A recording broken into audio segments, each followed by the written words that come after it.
As the days passed, my paranoia deepened. Every glance, every word, every silence between Capitu and Escobar became a thread in the web of suspicion I had spun around them. I could no longer see my life clearly. Everything was distorted by doubt.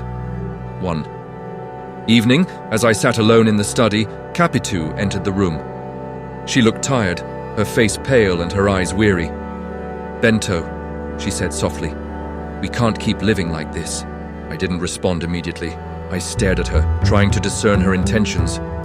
Was this an attempt to reconcile, or was it a calculated move to distract me from the truth? "What do you suggest?" I asked, my tone cold.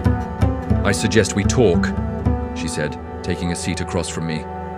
"Really talk. No accusations, no shouting, just honesty." For a moment I considered her offer. Perhaps she was right. Perhaps a calm, honest conversation could bridge the chasm that had grown between us. But as I looked at her, all I could think about were the letters, the lingering looks, the laughter she shared with Escobar. "I don't think honesty will fix this," I said finally. "Not when I can't trust you." Her expression hardened, and for the first time I saw anger flash in her eyes. "Then what do you want, Bento?" she demanded. "Do you want me to confess to something I didn't do? To admit to a betrayal that only exists in your mind?" "I want the truth," I said, my voice rising. "I want to know if you love him." Her eyes widened in shock, and for a moment she said nothing. Then, in a voice barely above a whisper, she replied, "I've only ever loved you." Her words should have brought me comfort, but they didn't. I had heard them before, and each time they felt less convincing. As the days turned into weeks, our conversations grew fewer and our silences longer. Capitu seemed to withdraw into herself, and I, consumed by my doubts, became increasingly isolated. Then one day everything changed. It was a bright, sunny afternoon when Escobar invited me to his home again. He had recently returned from a trip and wanted to share his experiences. Despite my growing animosity toward him, I accepted the invitation, determined to observe him more closely. As we sat in his parlor, he spoke animatedly about his travels, his enthusiasm untainted by the tension between us.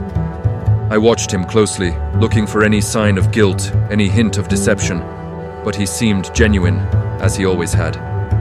It was infuriating. "Bento," he said suddenly, breaking into my thoughts. "You've been awfully quiet. Is everything all right?" I forced a smile. "Just tired, I suppose," he nodded, his concern evident. "If there's anything you need, you know you can always count on me." The irony of his words was almost unbearable. That evening, as I walked home, my mind was a storm of conflicting emotions. I wanted to believe in Escobar's sincerity, in Capitu's innocence, but the doubts refused to let go. When I arrived home, I found Capitu in the nursery, playing with our son. The sight of her smiling, her eyes filled with love as she cradled the child, filled me with a strange mixture of longing and despair. Was it possible that I had been wrong all along? That my suspicions were nothing more than the product of my own insecurities? But then, as I looked at the child, I felt a cold chill run down my spine. There was something about his features, something that reminded me of Escobar. When the seed of doubt takes root, it grows into a tree that casts a shadow over everything. In the next chapter, I'll confront the suspicions that threaten to destroy not only my marriage, but my very sense of self. Don't miss it.